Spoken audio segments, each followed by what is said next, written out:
Good afternoon.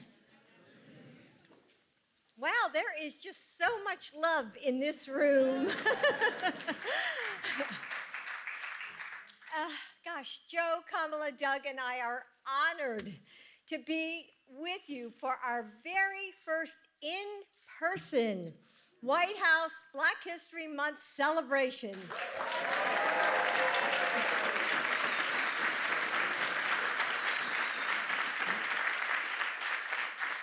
You know, it's great to see so many good friends here with us in the residence.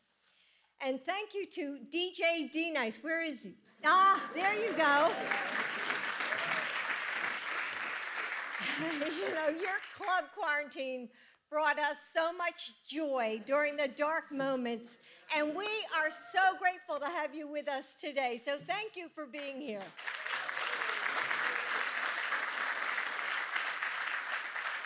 I know before we came out, Kamala and Doug were saying how many times they were in their apartment and they were dancing together, you know, party of two. I can't say the same of Joe, but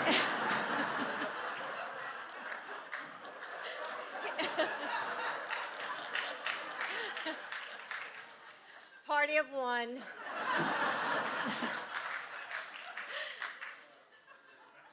The history of our nation, the history of African Americans who helped build our nation, is cataloged in the tangible milestones and moments and trials and triumphs.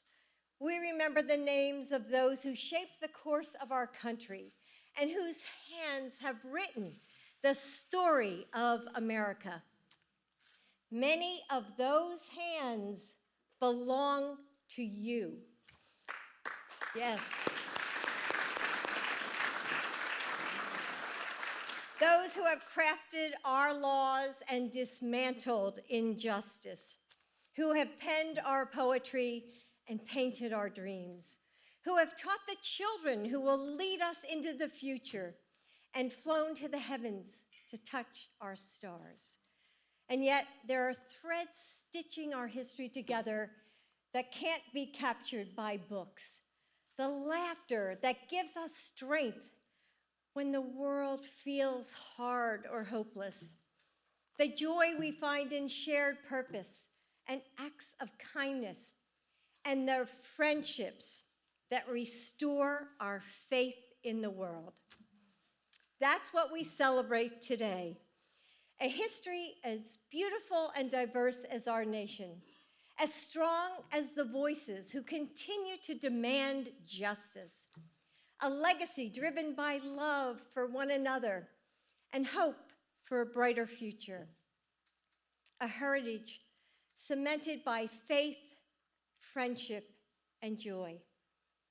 Friends, we are honored to welcome you to the White House today. We are honored to share in the happiness of this celebration, and we are humbled to stand with you as we all work for a better future together. Thank you.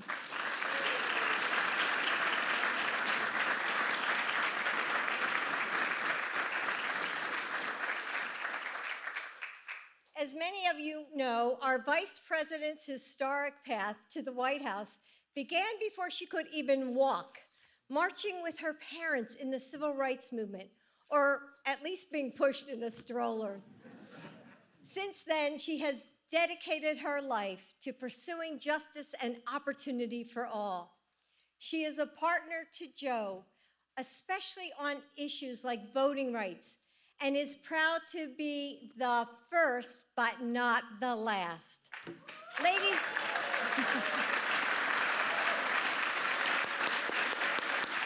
ladies and gentlemen, the Vice President of the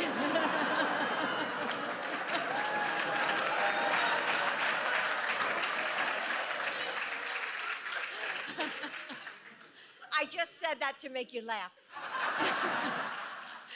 The Vice President of the United States, Kamala Harris.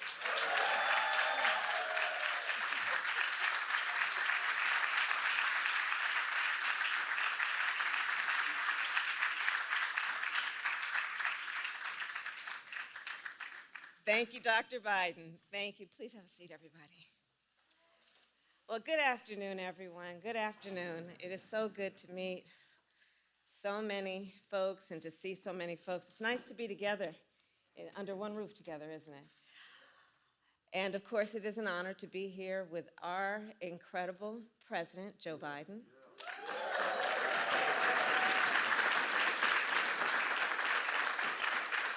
First Lady, Dr. Joe Biden, and the second gentleman of the United States, my husband, Doug Emhoff.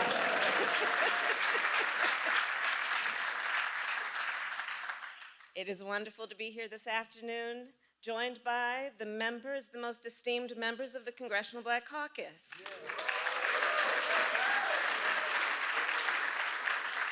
And as a former member of the CBC, I know firsthand that the members of the CBC are truly the conscience, not only of the Congress, but of our country.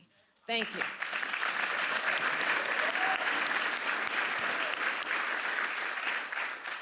Thank you also to all the clergy joining us today who continue to lift the spirits and the condition of so many people in our country. And to the community organizers who work day in and day out to make a difference in the lives of all people in our nation. We are so grateful for you. And we are gathered then at a critical moment in the history of our nation and our world. A moment in which our democratic principles have come under threat. Today, the eyes of the world are on Ukraine and the brave people who are fighting to protect their country and their democracy.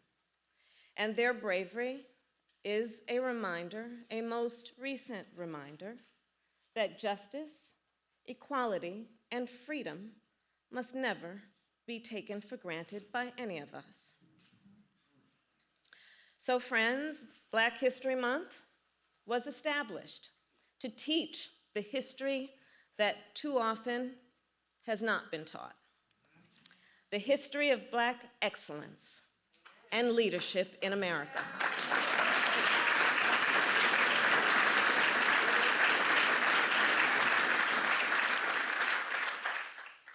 And also the history of resistance and resilience in America. And we are clear, Black history is American history. It is living, breathing history. History we create every day. And today, of course, our nation faces many great challenges. Among the greatest is the assault on the freedom to vote. The freedom from which all others flow. It will take an all-hands-on-deck approach to safeguard and strengthen the freedom to vote, and the President and I are committed to securing that freedom, as is everyone here.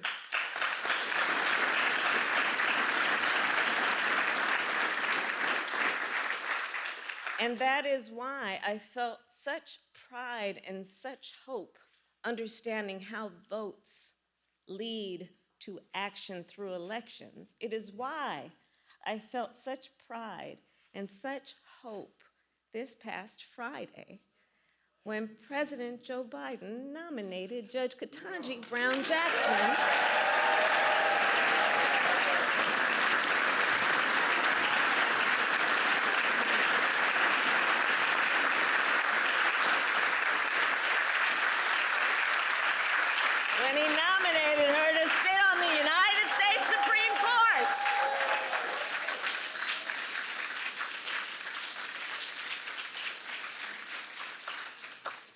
because, as we all know, elections matter.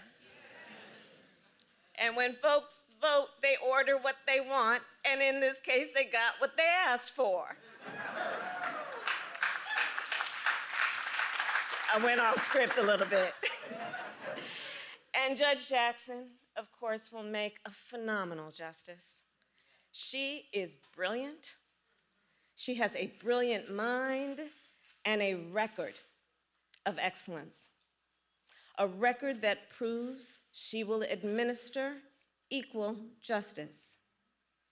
And I don't have to tell everybody here, she has been confirmed on a bipartisan basis 3 times and deserves, therefore, a swift confirmation now.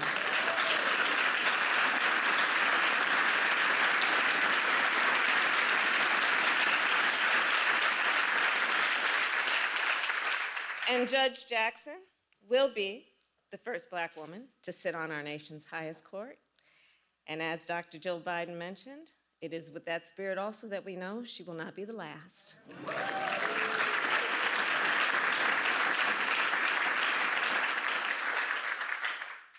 So there is a lot to celebrate. There's a lot to look forward to. There's a lot to work toward. And in remembering our history, we remember those great American heroes who continue to inspire and motivate us, who continue to remind us through our memory of them and their contribution and sacrifice what our role and responsibility is at this moment in history. And speaking of that, then, when everyone walked into the White House today, I'm sure that you may have seen an exhibit celebrating great Black Americans. On display is a campaign poster from Shirley Chisholm. Barbara Lee, I saw you here today. Books by Toni Morrison, Zora Neale Hurston, and Maya Angelou. And a display honoring Dr. Mae Jemison, who I just talked with last week. You know, I'm the head of the Space Council. About her life and her work and her enduring commitment to helping young people find their own path to the stars. In the exhibit, there is also an Ella Fitzgerald vinyl, we used to call it an album, and a Jacob Lawrence painting, which hangs right here in this White House on a permanent basis. And especially significant in this moment, a judicial oath signed by Justice Thurgood Marshall, whose life's work influenced my own. In fact, his portrait hangs currently in the official office of the Vice President of the United States. And a bust of his figure sits in my ceremonial office as well. So as we gather here today and as we prepare to confirm another historic first to our nation's highest court, let us always remember, we stand on the shoulders of giants. Giants in our history, giants in American history, and giants right here in this room. This Black History Month, let us recommit to honoring their legacy with action. Let us continue their fight and our fight for justice and equality and opportunity for all, so that generations to come may stand on our shoulders and reach even greater heights. And history, as I've said many times before, I do believe it to be a relay race. We have been each passed a baton with which we run our part in our pursuit of progress, and we will then pass the baton to the next generation. And in that spirit, it is now my pleasure to introduce a young, brilliant leader who is leading our nation forward with bravery, creativity, and grace and excellence. Please welcome Kateo Hilton.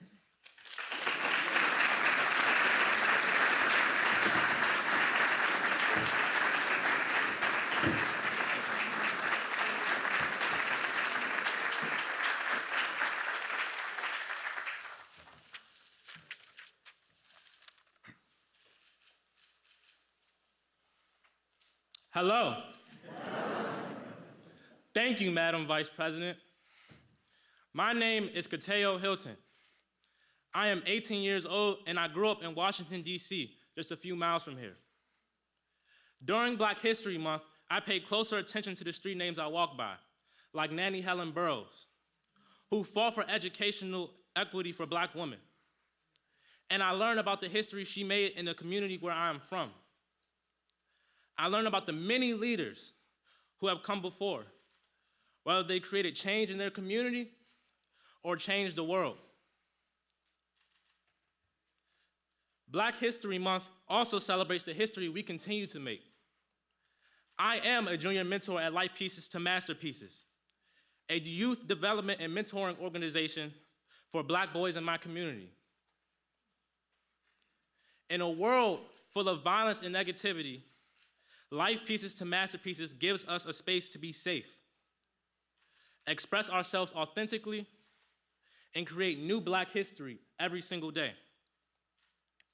I have been a part of this same program since I was 4. Since starting high school at McKinley Technology, I have dedicated over 600 hours to meeting with my younger peers, whether it's by helping with their homework, supporting them with their creative expression, or accompanying them on the van to help them to make sure that they get home safely every single night. In just a few months, I will go to Delaware State.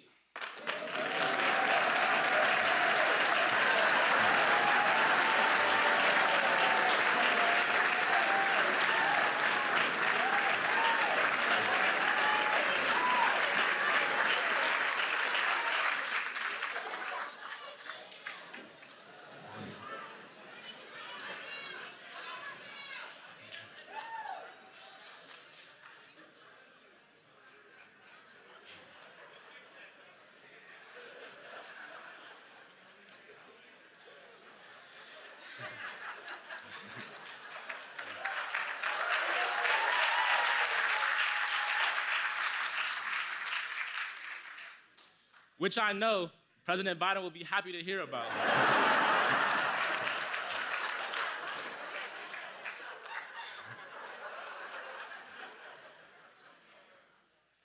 I plan to graduate from this HBCU and attend a law school. Because I have to be that Black history for my younger brothers at Life Pieces. They need to see an example of someone who sets a goal and commits to it, no matter what obstacles they may face. That's what Black history has done for me. That's what my own mentors at Life Pieces have done for me. And that's what the Vice President has done for me, in blazing her own trail. And that's what the President has done for me, creating jobs and opportunities and leading an administration that includes more people who look like me than I could ever imagine.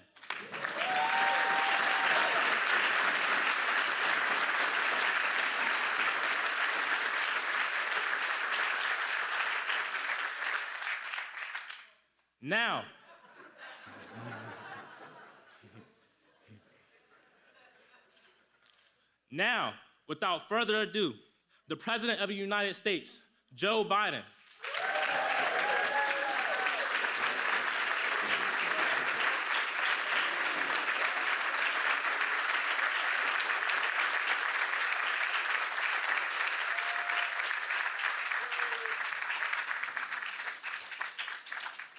Well, Kateo, I tell you what, you didn't know we have a little ongoing thing in the administration. As you mentioned, there are a fair number of African Americans in high places in my administration. But, and I'm always hearing about Howard Grade School. I'm hearing about Morgan men. I'm hearing about, all these other things, but I keep talking about Delaware State. And although I went to the University of Delaware, I tell you there's an old expression. I tell you who brung me to the dance. Delaware State University is in the middle of my state in Dover, Delaware. And we have the 8th largest Black population in America as a percent of population. And the lower 2 counties are fairly conservative compared to the northern county. And I operated out of Delaware State for a significant portion of my career and campaign, as the gentlewoman from the state of Delaware can tell you. And there was a guy named Tony Allen who used to work for me for years. He went out and he got his PhD. Then he left and became a president. He's not Tony Stand-Up, president of Delaware State University.